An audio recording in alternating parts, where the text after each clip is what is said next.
thing at any festival I've gone to where a jury has to decide, because I don't make the kind of movies that kind of bring people together.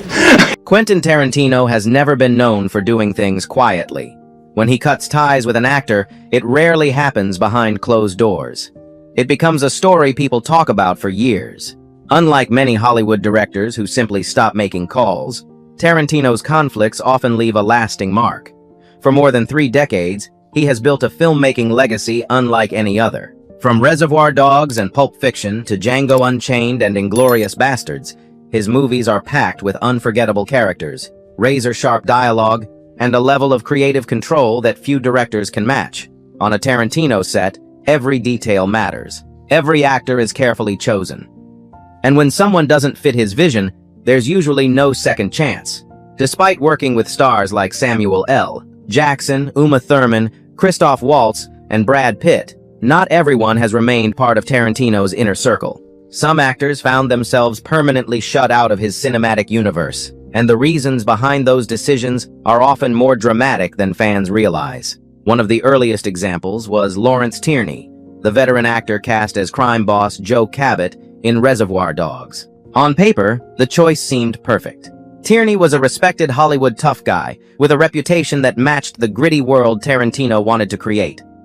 But once filming began, problems quickly surfaced. Crew members reportedly struggled with his unpredictable behavior. He frequently forgot lines, argued during production, and created tension on set. The situation became so frustrating that even Tarantino, known for his patience with talented performers, found himself constantly clashing with the veteran actor. Then came an incident that would become legendary among those involved with the film.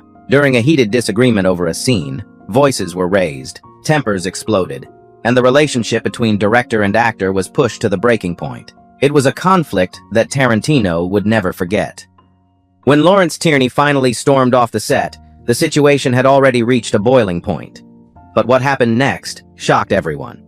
Quentin Tarantino didn't let the moment pass. He followed the veteran actor outside and reportedly fired him immediately. Years later, Tarantino compared the experience to dealing with a senile uncle who forgot to take his medication.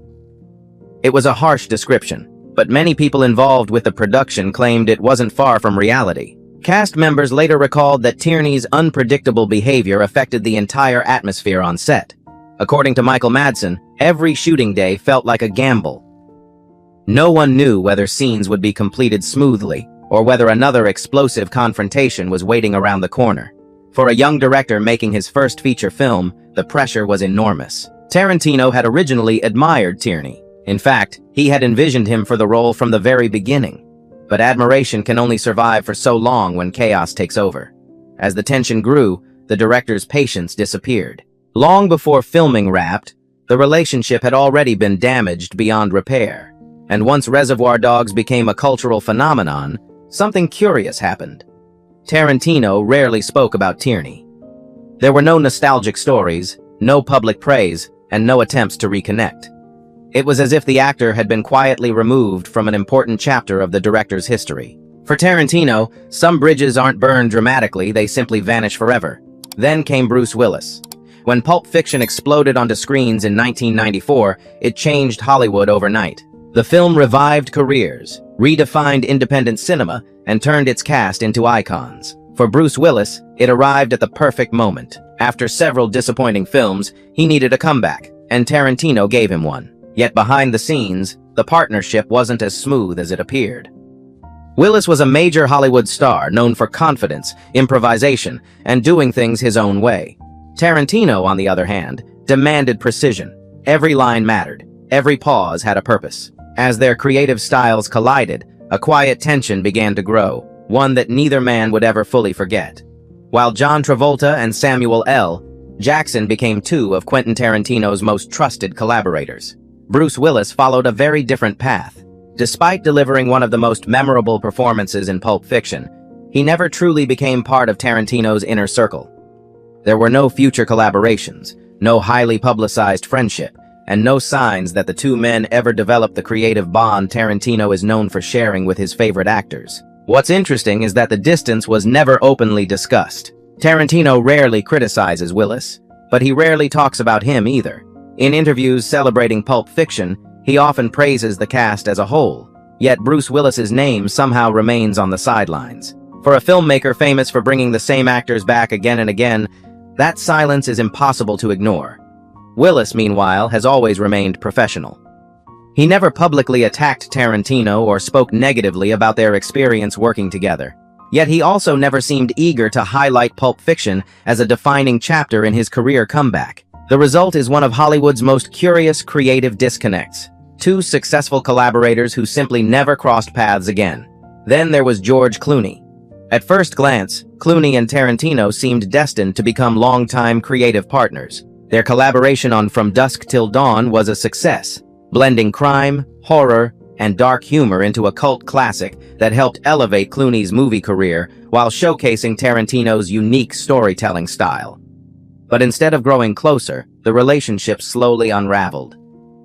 Years later, Tarantino stunned fans with a blunt assessment of Clooney. He questioned whether Clooney truly qualified as a movie star, and challenged audiences to name a great George Clooney film from the modern era. The comments quickly made headlines and sparked controversy. Clooney responded with visible frustration, defending both his career and his accomplishments. But by then, the damage had already been done. Whatever mutual respect once existed appeared to have faded. Since From Dusk Till Dawn, the two have never reunited on screen, leaving fans to wonder what might have been if their creative chemistry had survived. George Clooney's career continued to soar after From Dusk Till Dawn. He won prestigious awards, directed acclaimed films, and became one of Hollywood's most recognizable faces.